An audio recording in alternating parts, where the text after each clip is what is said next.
Hai semuanya, selamat datang tutorial geografi bab 3 mengenai sejarah pembentukan bumi.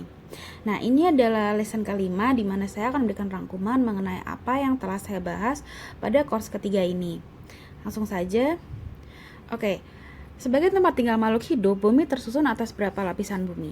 Bentuk permukaan bumi berbeda-beda, mulai dari daratan, lautan, pegunungan, dan lain-lain.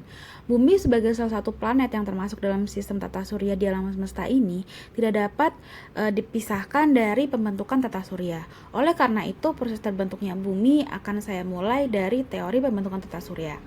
Yang pertama adalah teori nebula. Dalam teori nebula diungkapkan bahwa awalnya sistem tata surya ini terbentuk dari suatu nebula atau kabut tipis yang sangat luas.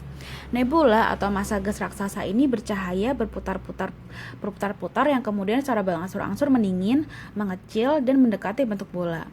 Rotasi yang terjadi semakin lama semakin kencang, sehingga mengakibatkan bagian tengah dari massa tersebut menjadi mengembung. Akibatnya lingkaran materi tersebut terlempar keluar. Lingkaran inilah yang kemudian mendingin, mengecil, hingga akhirnya menjadi planet. Planet-planet yang terbentuk tetap mengorbit mengelilingi inti massa, sementara lingkaran lain terlempar lagi dari pusat massa sehingga menjadi seluruh planet yang kita kenal sekarang ini, termasuk bumi. Pusat massa tersebut adalah matahari. Berikutnya, planet yang ada juga melemparkan massa-massanya keluar angkasa sehingga berubah menjadi satelit seperti bulan yang dimiliki oleh bumi. Teori selanjutnya adalah teori planetesimal. Yang dimaksud dengan planetesimal merupakan benda kecil yang bergerak mengelilingi suatu inti yang bersifat gas. Teori planetesimal mengemukakan bahwa suatu ketika sebuah bintang melintasi ruang angkasa dengan cepat dan berada sangat dekat dengan matahari. Bintang yang melintasi tersebut rupanya memiliki daya tarik yang besar sekali, sehingga mengakibatkan pasang di bagian panas matahari. Karenanya terdapatlah massa gas dari matahari yang terlempar keluar dan mulai mengorbit matahari. Namun karena daya tarik matahari yang masih besar, gas tersebut tertahan dan bergerak mengelilingi matahari. Massa gas ini lama-kelamaan menjadi dingin dan bentuknya menjadi cair yang lalu memadat. Massa tersebutlah yang saat ini kita kenal sebagai planet, termasuk untuk bumi kita. Selanjutnya adalah teori pasang surut. Teori pasang surut atau teori pasang ini juga dikenal sebagai teori debenturan. Dalam teori pasang surut ini disebutkan bahwa planet awalnya terbentuk secara langsung oleh gas asli matahari yang tertarik oleh bintang yang melintas sangat dekat dan nyaris bersinggungan dengan matahari. Teori ini memang hampir sama dengan teori planetesimal. Hanya yang berbeda teori pasang surut ini planet tidak diterbentuk oleh planetesimal. Teori ini menyebutkan bahwa saat bintang berada sangat dekat dengan matahari, ada tarikan gravitasi yang menyedot filamen gas hingga berbentuk cerutu panjang. Filamen ini membesar di bagian tengah dan mengecil di kedua ujungnya. Dari filamen inilah kemudian terbentuk sebuah planet.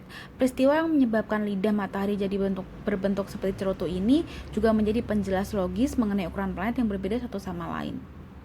Selanjutnya ada teori bintang kembar. Teori bintang kembar ini mengemukakan bahwa mulanya matahari merupakan bintang kembar yang mengelilingi sebuah medan gravitasi. Tapi ada sebuah bintang yang menabrak salah satu bintang kembar tersebut dan mungkin menghancurkannya. Bintang yang hancur tersebut lantas berubah menjadi massa gas yang berputar-putar. Karena terus berputar, maka massa gas itu berubah menjadi dingin dan membentuk planet-planet. Sementara satu bintang lain yang bertahan menjadi pusat tata surya kita yang kita kenal sebagai matahari. Matahari mampu menahan planet yang berbentuk tersebut karena memiliki kekuatan gravitasi. Karenanya planet-planet dapat beredar menurut lintasannya yang mengelilingi matahari. Karena anggapan pembentukan tata surya ini ada suatu benturan, maka tersebabnya teori ini juga dikenal sebagai teori debenturan. Selanjutnya adalah teori awan debu. Teori awan debu mengungkapkan bahwa calon tata surya awalnya adalah awan yang sangat luas. Awan ini terdiri dari debu dan gas kosmos yang diperkirakan berbentuk seperti sebuah piring. Namun terdapat ketidakteraturan dalam awan tersebut dan menyebabkan terjadinya perputaran sehingga gas dan debu yang berputar berkumpul menjadi satu. Sementara debu dan gas ini terus berputar, awan tersebut pun menghilang. Lalu partikel-partikel debu yang keras saling berbenturan, melekat dan berubah menjadi planet. Lalu berbagai gas yang ada di tengah awan berkembang dan menjadi matahari. Yang terakhir adalah hipotesis Kuiper. Karena masih merupakan hipotesis dan belum dianggap sebagai teori yang memiliki dasar kuat, pendapat Kuiper ini lumayan jarang digunakan. Dalam hipotesis Kuiper dikemukakan bahwa alam semesta ini awalnya terdiri dari formasi bintang-bintang. Lalu terdapat suatu pusat yang memadat dan berkembang dalam suatu awan antar bintang dari gas hidrogen. Satu pusat lebih besar daripada pusat lainnya. Satu pusat yang lebih besar ini kemudian memadat dan menjadi bintang tunggal yang kita kenal sebagai matahari. Nah, dari sekian banyak teori pembentukan tata surya, kita dapat mengambil sedikit mengenai proses pembentukan bumi. Permulaan terjadinya bumi merupakan sebagai dari gumpalan gas dari matahari. Gumpalan gas yang besar tersebut selalu dalam keadaan berputar. Dikarenakan suatu hal, terlepaslah sebagian gumpalan itu. Walaupun seolah-olah dicampakkan sangat jauh, tetapi gumpalan itu masih terus berputar, terus-menerus mengelilingi gumpalan besar atau matahari. Kumpalan-kumpalan terpisah dan masih tetap berputar tersebut setelah mengalami proses pendinginan akan menjadi padat. Itulah yang disebut planet-planet yang jumlahnya ada 8. Kejadian tersebut memakan waktu yang sangat lama. Jadi bumi yang seperti sekarang ini baru terjadi setelah berjuta-juta tahun yang lalu. Sesudah bumi bertambah dingin, berubahlah gas tersebut menjadi cairan dan lama-kelamaan bagian luarnya makin padat sehingga pada permukaan bumi dapat ditempati manusia, tumbuh-tumbuhan, serta makhluk hidup lainnya.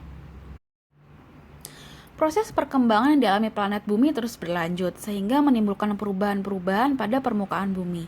Perubahan ini disebabkan oleh energi yang kuat dari dalam bumi. Nah, berikut merupakan beberapa teori yang menceritakan mengenai bagaimana perubahan-perubahan bumi ini berlangsung.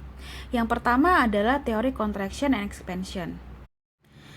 Teori ini dinamakan juga kontraksi dan pemuaian. Penyusutan bumi terjadi karena adanya proses pendinginan. Analog ini diadopsi dari peristiwa mengerutnya kulit anggur yang mengering. Teori ini pertama kali dikemukakan oleh Descartes dan juga didukung oleh James Dana dan Elie Bowman. Keduanya berpendapat bahwa bumi mengalami pengerutan karena terjadinya proses pendinginan pada bagian dalam bumi yang mengakibatkan bagian bumi mengerut dan membentuk pegunungan dan lembah-lembah. Selanjutnya ada geosinkline. Geosinkline merupakan suatu cekungan di mana terakumulasi sedimen dengan ketebalan ribuan meter, yang disertai penurunan lantai cekungan secara progresif yang disebabkan oleh pembebanan sedimen. Selanjutnya ada teori continental drift. Hipotesis ini dikemukakan pada tahun 1910. Seperti kebanyakan orang, Amerika Selatan dan Afrika cocok bersama-sama seperti jigsaw puzzle dan itu menarik perhatian. Dia menggabungkan fakta-fakta dan distribusi fosil untuk memformulasi teori bahwa benua bergerak di permukaan bumi. Dia mengemukakan bahwa sebelum 200 juta tahun yang lalu, seluruh benua membentuk satu daratan besar yang disebut Pangea. Prinsip dari teori ini adalah benua diposisikan pada sebuah lempeng atau batuan, dan mereka mengapung sepanjang permukaan bumi setiap waktu.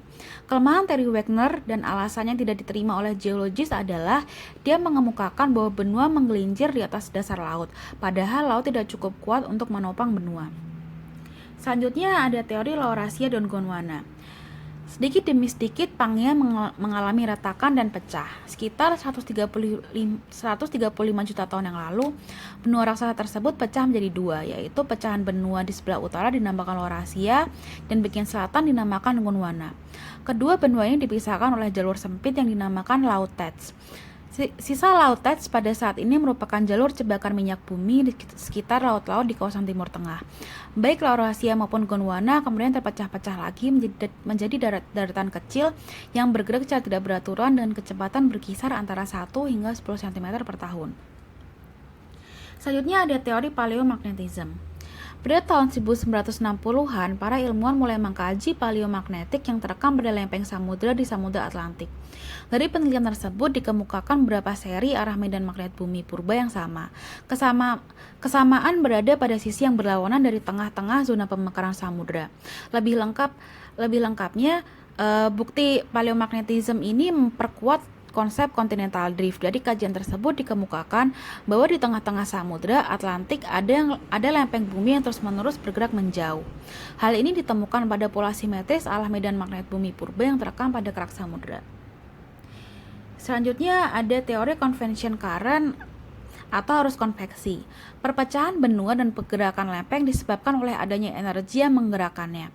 Energi tersebut berasal dari arus konveksi di dalam atmosfer bumi.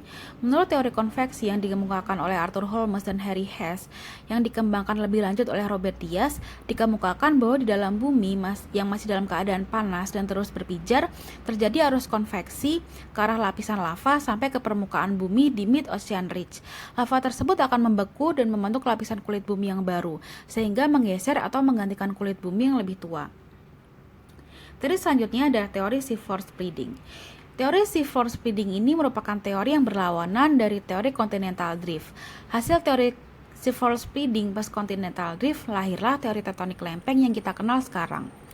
Teori seafloor spreading atau teori pemekaran samudra pertama kali dikemukakan oleh Harry Hess pada tahun 1960. Teori penjalaran dasar laut ini pada dasarnya menjelaskan sebab pecahan benua karena adanya pergerakan atau aktivitas dari inti bumi. Teori ini menganggap bahwa kulit bumi berada di dasar samudra mengalami pemekaran yang diakibatkan oleh gaya tarikan yang digerakkan oleh arus konveksi yang terjadi di bagian mantel bumi. Akibat dari pemekaran yang terjadi ini, maka magma yang berasal dari atmosfer kemudian naik dan membeku. Kemudian dapat membentuk suatu rekahan. Bukti dari keberadaan teori ini yaitu ditemukannya rekahan yang memanjang di tengah Samudra Atlantik antara benua Amerika Utara dan benua Afrika. Terakhir adalah teori tektonik lempeng. Dengan mengkombinasikan seafloor spreading dengan continental drift dan informasi seismik global, teori terbaru ini dicetuskan oleh Mackenzie dan Robert Parker menjadi teori yang paling masuk akal untuk menjelaskan pergerakan lempeng hingga saat ini. Teori pergerakan lempeng adalah teori yang dikembangkan pada akhir tahun 1960-an. Teori ini menjelaskan mengenai pergerakan lempeng-lempeng yang ada pada lapisan luar bumi. 225 juta tahun yang lalu hanya terdapat satu benua yang disebut Pangea. Pangea terpecah menjadi sejumlah benua akibat panas yang terkumpul di bawah benua tersebut. Daerah di antara sejumlah benua tersebut dipenuhi oleh lautan. Benua-benua tersebut terus bergerak hingga mencapai posisinya saat ini. Sampai saat ini benua-benua masih terus bergerak. Nah, ada tiga jenis batas lempeng, yaitu batas lempeng divergen di mana lempeng bergerak menjauhi satu sama lain, kemudian batas lempeng konvergen di mana lempeng bergerak mendekati satu sama lain, dan yang terakhir adalah batas lempeng transform di mana lempeng terdorong berselisih satu sama lain. Batas lempeng inilah yang menyebabkan adanya peristiwa tektonik maupun vulkanik yang terjadi di bumi. Oke, untuk selanjutnya kita akan lanjutkan di rangkuman part kedua.